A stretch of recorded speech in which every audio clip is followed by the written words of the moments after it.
Battle through the heavens की सोसम सी video के अंदर एक बार फिर से आपका स्वागत है। तो इस वीडियो के अंदर जो याओ झाओ टियान और वो जो फर्स्ट एल्डर उनका खात्मा होने वाला है और साथ ही ज़ियाओमिन को पता चलने वाला है डीमन सिंह टुआन कुआंग के बारे में। तो चलिए तो बकवास न करते हुए वीडियो करते हैं शुरू। तो वीडियो की स्टार्टिंग में हमें दिखाया जाता है याओमिन को जो कि अपने कदमों को भी आगे की तरफ बढ़ा रहा होता है और जैसे याओमिन अपने कदमों को आगे बढ़ाता है तो एक कोरा जो कि यहाँ पे ज्यादा पावरफुल था वो किसी वल्केनो की तरफ फट जाता है और इस भयानक लेवल कोरे को सेंस करके याओ झाओ टियान और उस फर्स्ट एल्डर का चेहरा काफी ज्यादा गंदा हो चुका था और वो दोनों चिल्लाते हुए कहते हैं टू स्टार दो शिंग और इन दोनों ने बिल्कुल भी एक्सपेक्ट नहीं किया था कि याओमिन जिसे कि अभी तक धीरे धीरे करके नई स्प्रिंग के अंदर मर जाना चाहिए था उसकी स्ट्रेंथ इतनी खतरनाक तरीके से बढ़ जाएगी क्योंकि जब इन लोगों ने याओमिन को सील किया था तब याओमिन की स्ट्रेंथ थी बैंशिंग लेवल पे, लेकिन अब इतने साल गुजरने के बाद याओमिन की स्ट्रेंथ पहुंच चुकी है दो शिंग के 2 स्टार पे और अभी जो एल्डर मिंग के टोली होते हैं उनके चेहरे खुशी से भर चुके थे और तभी वो एल्डर मिंग कहता है कि इसमें ट्राइब चीफ याओमिन कहलाने के एकदम वर्दी है, जो टैलेंट है वो याओ झाओ टियान से तो कहीं गुना बेटर है। और भाई ये सभी लोग मैजिकल बेस्ड और भले इनके पास इंसानों की तरह कल्टीवेशन खतरनाक स्पीड ना हो लेकिन इनकी जो लाइफ होती है वो बहुत ही लंबी होती है। 100 साल का टाइम लेके बैंशिंग क्लास से 2 स्टार 2 शिंग में ब्रेक थ्रू करना इस स्पीड को भयानक बोला जा सकता है। यार तभी जो याओमिन होता है वो ज़ियाओमिन की तरफ देख के अपने दोनों हाथों कप करता है और कहता है कि ब्रदर ज़ियाओमिन मैं तुम्हारे इस एहसान को हमेशा याद रखूंगा,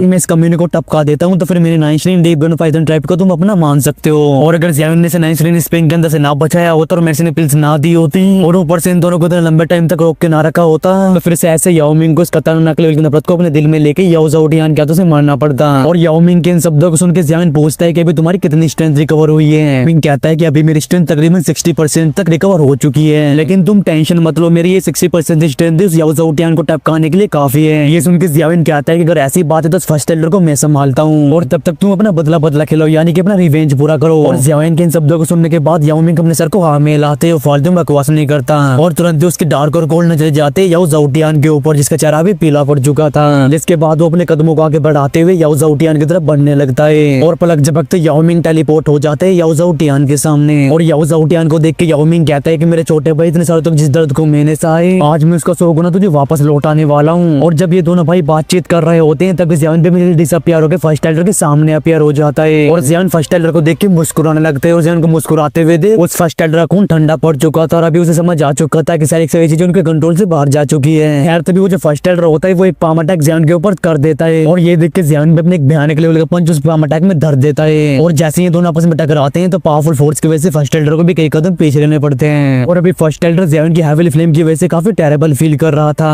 और तभी वो बड़ा सा गोल्डन जायंट अपने सर को नीचे झुका के उस फर्स्ट एल्डर को देखता है। ज़ियाओमिन कहता है कि फर्स्ट एल्डर चुपचाप से सरेंडर कर दे, तू मुझे नहीं हरा सकता और याओ झाओ टियान याओमिन के हाथों 10-15 अटैक नहीं हार जाएगा और जैसे याओमिन फ्री होता है तो तुम्हारा अंजाम भी बिल्कुल भी सही नहीं होने वाला। और ज़ियाओमिन के इन शब्दों को सुन के फर्स्ट एल्डर की भौहें सिकुड़ जाती है जिसके बाद उसका ध्यान जाता है याओमिन और याओ झाओ टियान की बैटल के ऊपर और अपने सामने होते हुए इस बैटल को देख के फर्स्ट एल्डर का दिल बाहर आ जाता है क्योंकि याओमिन ने भी याओ झाओ टियान का मार के भूत बना रखा था और अभी याओ झाओ टियान की हालत इतनी खराब हो रखी थी कि वो रिटेलिएट भी नहीं कर पा रहा होता और उसकी अभी की हालत को देख कैसे लगता है जैसे कि वो ज्यादा देर तक नहीं टिकने वाला। अभी फर्स्ट एल्डर अपने मन में कहता है डैम इट, मेरे इतने सालों की मेहनत मिट्टी मिल गई। और फर्स्ट एल्डर और याओ झाओ टियान को ऐसा लगता था कि जिस तरह से इन लोगों ने नाइनस्ट्रीन डीप पाइथन ट्राइब को कंट्रोल करके रखा है यार एक चीज इनके हाथ में, लेकिन रियलिटी ने जैसा घुमा के थप्पड़ मारा इन दोनों को थोपड़े पे कि इन दोनों को समझ आ चुका है कि वो सब इनके इल्यूजन के अलावा कुछ भी नहीं था, रियलिटी आज इनके सामने है और जब इनके सामने ट्रू डेंजर आता है तो इनका वो कंट्रोल एक मजाक बन के रह जाता है। और जब फर्स्ट एल्डर ये सब सोच के अपने दिमाग का दही कर रहा होता है तभी उसे कोल्ड आवाज सुनाई देती है और ये आवाज होती है याओमिन की जो कि याओ झाओ टियान से कहता है कि मेरे छोटे भाई इतने सालों में तू बहुत ही कम प्रोग्रेस कर पाया है और इस वजह से मैं तुमसे काफी डिसअपॉइंटेड हूं। और ये कहते याओमिन एक खतरनाक लेवल का अटैक याओ झाओ टियान की बॉडी में दे मारता है और तब एक बैंग साउंड के साथ याओ झाओ टियान के खतरनाक लेवल के चीखने की आवाज सभी को सुनाई देती है और इस चीखने की आवाज को सुन के फर्स्ट एल्डर का दिल ऑलमोस्ट बाहर आ जाता है और जब वो अपनी मुंडी को पीछे घुमा के दिखता है तो उसे याओ झाओ टियान किसी मरे हुए कुत्ते की तरह माउंटेन के ऊपर पड़ा हुआ दिखाई देता है और जिस बड़े से माउंटेन के ऊपर अभी याओ झाओ टियान पड़ा हुआ था वो भी अभी आधा टूट फूट चुका था। इन दोनों ही 2 शिंग लेवल के एक्सपर्ट्स की वजह से आसपास के जो माउंटेन थे वो भी एकदम धूल में बदल चुके थे। यार तभी याओमिन अपने एक पैर को ऊपर उठाता है और खतरनाक तरीके से याओमिन की बॉडी पे दे मारता है और जैसे ही याओ झाओ टियान की बॉडी से टकराती है तो उसके मुंह से खून के साथ साथ उसकी आंतड़ियां वगैरह भी बाहर आ जाती है और याओमिन के रूथलेस अटैक को देख के नाइनस्ट्रीन डीप पाइथन ट्राइब के एक्सपर्ट्स के एक्सप्रेशन चेंज हो जाते हैं और इन दोनों के बीच की बैटल काफी ज्यादा टेरिफाइंग थी और भले ही अभी याओ झाओ टियान की हालत काफी ज्यादा खराब हो चुकी हो लेकिन याओमिन की बॉडी में भी खून से रंगी होती है और उसकी बॉडी में भी कई इंजरीज आ चुकी थी और ब्लड उसके सर से नीचे की तरफ बह रहा था। उन सर से नीचे की तरफ बहने की वजह से उसका चेहरा और भी खतरनाक लग रहा था और अभी याओमिन ने सभी को बताया है कि ऑल आउट जाके बैटल किस तरह से करी जाती है वरना अपने भयानक लेवल की स्ट्रेंथ के बाद भी वो याओ झाओ टियान को इतनी आसानी से नहीं हरा पाता। और जब ज़ियाओयान याओमिन और याओ झाओ टियान दोनों की बॉडी खून से रंगी हुई देखते हैं तो वो भी एकदम स्पीचलेस हो जाता है। और अभी जियाविन को भी समझ जा चुका था कि ऐसे इसे ही ऑल आउट बैटल कहा जाता है। अभी जियाविन कहता है कि लगता है याओ मिंग के दिल में याओ जाओटिन के लिए नफरत कुछ ज्यादा ही खतरनाक लेवल पे है, क्योंकि उसने अभी तक जितने भी हमले किए हैं वो सारे के सारे काफी रूथलेस रहे हैं। और जब जियाविन ये सब बड़बड़ा रहा होता है तभी याओ मिंग अपने एक पैर को याओ जाओटिन के हार्ट के ऊपर रखता है। तो उसके आगे खौफ से भर जाते हैं और वो चिल्लाते हुए कहता है कि बिग ब्रदर प्लीज मुझे माफ कर दो। और मैं उस फर्स्ट एल्डर की बातों में आ गया था। ये सुन के याओ मिंग का चेहरा और भी डार्क और कोल्ड हो जाता है और वो अपनी डार्क और कोल्ड आवाज में कहता है कि तुझे अभी याद है कि मैं तेरा बड़ा भाई हूँ और पिछले सैकड़ों सालों से जो अकेलापन और दर्द मैंने सहा है वो सब तेरी वजह से ही है। और इतना कहने के बाद याओ मिंग नीचे झुक के याओ जाओटिन के सर को सहलाने लगता है। और अभी याओ मिंग का वो खतरनाक चेहरा थोड़ा सॉफ्ट हो चुका था। वो मुस्कुराते हुए कहता है कि पहले मैं तुझे अपना छोटा भाई मानता था और अगर तू उस टाइम पे मुझे धोखा नहीं देता तो कभी न कभी तुझे टाइप की चीप पोजीशन मिल ही जाती, लेकिन तुम इतनी कम एज में हर एक चीज के मजे लेने थे और क्योंकि तूने मुझे मारना चाहे तो तू भी अब जीने के बारे में भूल ही जा। और याओ मिंग को अपने सर को सहलाते हुए देख याओ जाओटिन की बॉडी के साथ साथ उसकी रूह भी कांप जाती है। और अभी वो याओ मिंग के अंदर ही खतरनाक किलिंग इंटेंट को सेंस कर पा रहा था। खैर तभी जो याओ मिंग होता है उसका चेहरा वापस से खतरनाक हो जाता है और ये देख के जैसे याओ जाओटिन अपने दिल को सर्कुलेट करके अपनी बॉडी को एक्सप्लोर करने वाला होता है अभी याओ मिंग क्या एकदम डार्क और कोल्ड हो जाते हैं और वो तुरंत ही अपने हाथ से ब्लेड की तरह यूज करता है और अपने उस हाथ को रोतले से याओ जाओटिन की खोपड़ी के अंदर घुसा देता है। और जैसे याओ मिंग ऐसा करते हैं तो याओ जाओटिन की खोपड़ी के चितड़े उड़ जाते हैं और तुरंत उसकी खोपड़ी के अंदर से खून के साथ साथ उसका भेजा भी बाहर आता है। और अपने सामने के सीन को देख के भी याओ मिंग के एक्सप्रेशंस बिल्कुल भी चेंज नहीं होते। खैर तभी याओ मिंग अपने उस हाथ को याओ जाओटिन की खोपड़ी से बाहर निकालता है और अभी याओ मिंग के हाथ में मौजूद होता है एक कोल्ड फिस्ट साइज का बीड और ये बीड बहुत ही स्मूथ था और साथ ही इसके अंदर काले रंग का धुआं भी फैला हुआ था। और जैसे ये धुआं इकट्ठा होता है तो तुरंत ही एक चेहरे में ट्रांसफॉर्म हो जाता है और ये चेहरा एकदम याओ जाओटिन के चेहरे जैसा था। और अभी 9 डीप ग्नो पाइथन ट्राइब के सारे मेंबर्स भी इस पहाड़ के ऊपर ही देख रहे थे और अभी ये लोग भी सेंस कर पा रहे थे कि याओ जाओटिन के खून के साथ साथ उसका पूरा ऑरा भी इस दुनिया से गायब हो चुका है। और अभी वो सारे एल्डर्स जो कि फाइट कर रहे होते हैं उन सभी के चेहरे भी एकदम सफेद पड़ चुके थे और भले ही अभी इन सभी की बॉडी खतरनाक तरीके से कांप रही हो लेकिन इनमें से कोई भी मुंह नहीं खोलता। और अपने हाथ में इस काले रंग के बीड को देख के याओ मिंग की आंखों में भी काफी दुख झलकने लगता है। और भले ही अभी याओ मिंग ने अपना रिवेंज पूरा कर लिया था लेकिन उसे इस चीज की बिल्कुल भी खुशी नहीं होती और एक भाई को दूसरे भाई को मारना ये इस दुनिया का सबसे बेकार सीन है। और याओ जाओटिन को रोतलेस तरीके से मरते हुए देख के आसमान में खड़ा फर्स्ट एल्डर अपने सलेवा को गटक लेता है और उसने भी एक्सपेक्ट नहीं किया था कि याओ मिंग इतनी ज्यादा रूथलेसनेस दिखाएगा। और याओ मिंग याओ जाओटिन को जीने का कोई भी मौका नहीं देना चाहता था जिससे वो वापस लौट सके। और याओ मिंग यहीं पे नहीं रुका बल्कि उसने याओ जाओटिन के मॉन्स्टर कोर को भी बाहर निकाल लिया। खैर तभी जियाविन का ध्यान भी याओ मिंग के ऊपर जाता है जो कि भी याओ जाओटिन के डेड बॉडी के साइड में खड़ा हुआ था। और अभी जियाविन भी याओ मिंग को बिल्कुल भी डिस्टर्ब नहीं करता क्योंकि भाई जियाविन के भी दो भाई और वो भी जानता था कि अगर उसे ज़ाओली और जाओडिंग के ऊपर अटैक करना पड़ा तो फिर उसका दिल कितने भयानक लेवल के पेन को फील करेगा। और भले याओ मिंग को धोखा पहले याओ जाओटिन ने दिया हो लेकिन एट द एंड दोनों भाई हैं लेकिन अब दोनों में से एक की सांसें खत्म हो चुकी है। खैर तभी जो याओ मिंग होते हैं अपना सर को उठा के आसमान की तरफ देखता है और तुरंत एक इशारा करता है जिसके बाद याओ जाओटिन की बॉडी स्टोर कर दी जाती है। और ऐसा करने के बाद एक बार फिर से याओ मिंग के चेहरे पर रूथलेस एक्सप्रेशंस आ जाते हैं और एट द सेम टाइम उसका ध्यान जाता है फर्स्ट एल्डर की तरफ और वो कहते हैं कि फर्स्ट एल्डर अब तेरा टाइम आ चुका है। और याओ मिंग के रूथलेस आंखों को देख के फर्स्ट एल्डर की रूह तक कांप जाती है और उसे अच्छे से समझ आ चुका था कि अगर वो गलती से भी याओ मिंग के हाथों लग गया तो फिर उसका हाल याओ जाओटिन से भी 1000 गुना खराब होगा। और जब फर्स्ट एल्डर के दिमाग में ये सब बातें चल रही होती है तभी उसका ध्यान जाता है जियाविन और याओ मिंग के ऊपर। और जियाविन और याओ मिंग को देखने के बाद वो फर्स्ट एल्डर में दांतों को पीसते हुए हैंड सील्स को चेंज करने लगता है और जैसे ही वो first Elder hand seal change करना स्टार्ट करता है तुरंत उसकी बॉडी खतरनाक तरीके से फूलने लगती है और ऐसा लगता है जैसे कि उसकी बॉडी से कुछ बाहर आने की कोशिश कर रहा है। और इस सीन को देख के जियाविन की भौहें भी सिकुड़ जाती है और फर्स्ट एल्डर के एक्शंस को देख के जो जियाविन होते हैं वो तुरंत अपने कदमों को पीछे लेता है। और वहीं याओ मिंग भी फर्स्ट एल्डर की बॉडी को फूलते हुए देख के शॉक्ड हो चुका था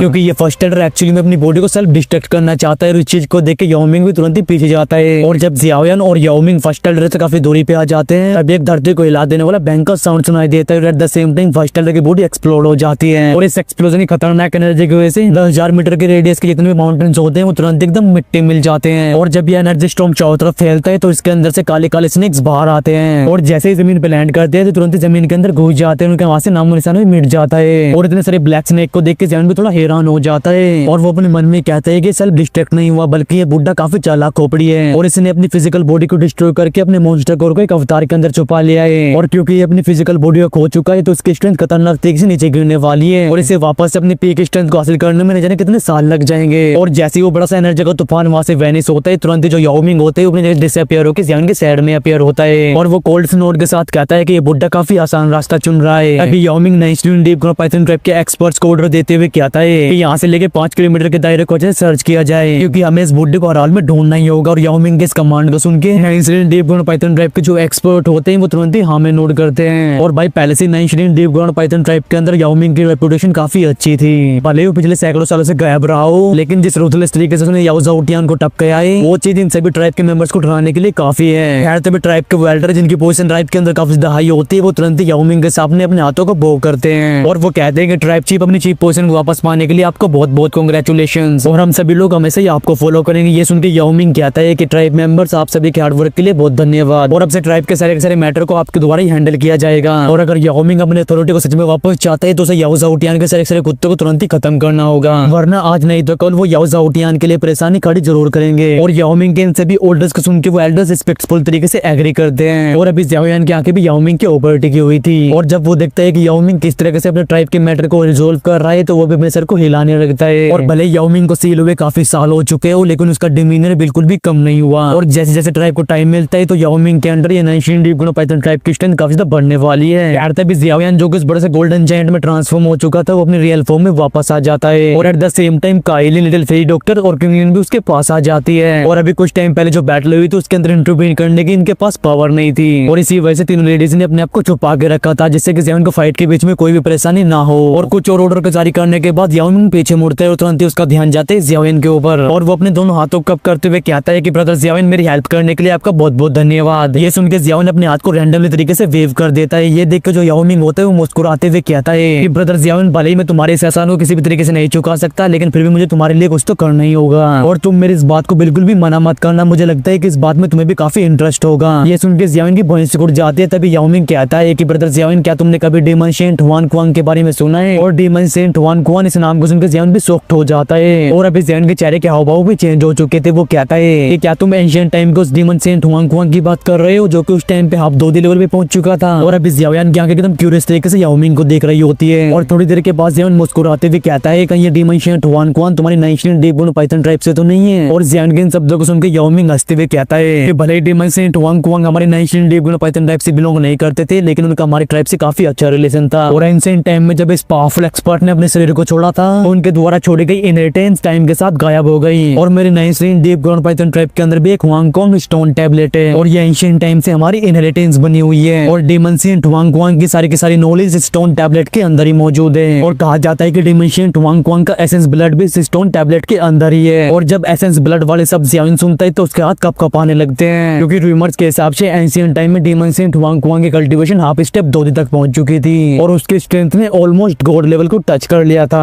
और कोई भी एक्सपर्ट जो कि हाफ स्टेप 2D लेवल तक पहुंच चुका हो तो उसका ब्लड अपने आप ही ट्रांसफॉर्म होने लगता है और अगर तब वो 2D क्लास में एंटर कर जाते हैं तो फिर डेमन सेंट हुआंग कुआंग की जनरेशन अभी तक 2D ब्लड लाइन को इनहेरिट कर रही होती और ऐसा होने के बाद एक और एंशिएंट क्लैन का जन्म होता। लेकिन ये बड़ी अनफॉर्चुनेट बात है कि डेमन सेंट हुआंग कुआंग अपनी आखिरी सांस तक भी 2D क्लास में एंटर नहीं कर पाए और इसी वजह से उनके डिसेंडेंट्स को ये ब्लेसिंग नहीं मिली और भले ही डेमन सेंट हुआंग कुआंग की ब्लड लाइन स्ट्रेंथ उनके डिसेंडेंट्स तक ना पहुंच पाई हो, लेकिन फिर भी उनका एसेंस ब्लड एक दोशेंग के लिए भी बहुत ही ज्यादा वैल्यूएबल है और अगर कोई इस ब्लड एसेंस को हासिल कर लेता है तो फिर बिना किसी डाउट के उसकी स्ट्रेंथ खतरनाक तरीके से बढ़ने वाली है। और डेमन सेंट हुआंग कुआंग की ब्लड एसेंस की न्यूज़ सुनकर ज़ियाओ यान का दिल एकदम गार्डन हो जाता है। लेकिन तभी ज़ियाओ यान अपने सारे इमोशंस को सप्रेस करते हुए याओ मिंग से कहता है कि अगर डेमन सेंट हुआंग कुआंग का ब्लड लगातार उस स्टोन टैबलेट के अंदर बना हुआ है तो फिर तुम्हारी एंशिएंट डीप ग्नो पाइथन ट्राइब ने अभी तक उस ब्लड एसेंस को हासिल क्यों नहीं किया? ये सुन के याओ मिंग हंसते हुए कहता है कि ब्रदर ज़ियाओ यान तुम सच में काफी ज्यादा कोशिश हो और ये हुआंग कुआंग स्टोन टैबलेट मेरी एंशिएंट डीप ग्नो पाइथन ट्राइब का एंशिएंट ट्रेजर है और इस स्टोन टैबलेट के ऊपर 3 पावरफुल सील स्किल छोड़ी गई है जिसमें से कि येलो स्प्रिंग फिंगर एक टियान क्लास की लो लेवल टेक्निक है और वहीं वो येलो स्प्रिंग पाम एक टियान क्लास का मिडिल लेवल की टेक्निक है और ये बहुत ही ज्यादा पावरफुल है, लेकिन इधर प्रैक्टिस करने की इजाजत हमारे कुछ एल्डर्स को ही है। ज़ियाओ यान भी अपने सर को हिलाते हुए कहता है Huang Kuang finger Huang Kuang palm. तो फिर वो लास्ट 2 स्किल कौन सी है? और ज़ियाओ यान को उन दोनों स्किल्स की कोई भी जरूरत नहीं होती क्योंकि भले टियान क्लास की 2 स्किल काफी भयानक लेवल की पावर को रखती है, लेकिन अभी ज़ियाओ यान को इनकी इतनी जरूरत नहीं क्योंकि ज़ियाओ यान के पास ऑलरेडी कहीं से टियान क्लास की 2 स्किल्स भरी पड़ी है। यार ज़ियाओ यान के इन शब्दों को सुनकर याओ मिंग रिप्लाई करते हुए कहता है कि उस लास्ट 2 स्किल का नाम है येलो स्प्रिंग डिवाइन एंगर। ये सुन के ज़ियाओ यान कहता है येलो स्प्रिंग डिवाइन एंगर और येलो स्प्रिंग फिंगर से द लाइफ और डेथ को डिसाइड करती है। तो फिर इस येलो स्प्रिंग डिवाइन एंगर की स्ट्रेंथ दोशेंग की सोल को भी डिस्ट्रॉय कर सकती है। अभी ज़ियाओ यान कहते हैं क्या तुम डेमन सेंट हुआंग कुआंग की 2 स्किल के बारे में बात कर रहे हो? ये कहते हुए ज़ियाओ यान की दिल की धड़कनें बढ़ जाती है क्योंकि अगर बात करें येलो स्प्रिंग डिवाइन एंगर की तो एक तरह की सोने की स्किल है और ऊपर से ये टियान क्लास की हाई लेवल 2 स्किल है और कई एंशिएंट बुक्स के हिसाब से जब बात होती है येलो स्प्रिंग डिवाइन एंगर की तो फिर इस 2 स्किल से कहीं दोशेंग लेवल के एक्सपर्ट भी नहीं बच सकते। और डेमन सेंट हुआंग कुआंग ने अपनी लाइफ में जितने भी दोशेंग को मारा है उनमें से 90% लोगों ने इसी 2 स्किल्स की वजह से अपनी जानें गंवाई है और ये ज़ियाओ यान के लिए भी पहली बार है जब वो एक ऐसे टियान क्लास की हाई लेवल की 2 स्किल के बारे में सुन रहा है। यार जैसे इनके साथ हमारा ये वाला पार्ट यहीं पे खत्म होता है और इसके नेक्स्ट पार्ट में जो अपना जियाओयान है वो डेमन सेंट हुआंग गुआन की उस स्टोन टैबलेट को विजिट करने वाला है। तो इसके नेक्स्ट पार्ट के लिए वीडियो को लाइक करिए, चैनल को सब्सक्राइब करिए और जल्दी से हमारे 50 के करवा दे, क्योंकि 35 के तो ऑलरेडी हमारे हो चुके हैं। और आगे 35 के सब्सक्राइबर्स करवाने के लिए आपका बहुत बहुत धन्यवाद। तो चलो इस वीडियो करते हैं यहीं पे एंड मिलता हूँ आपसे नेक्स्ट वीडियो में। Till the take care and bye bye and love you all guys. बोलो महादेव महादेव। और आप लोगों में जो भी कमेंट में हर हर महादेव लिखेगा तो मैं समझ जाऊंगा कि उसने वीडियो का एंड तक देखा है।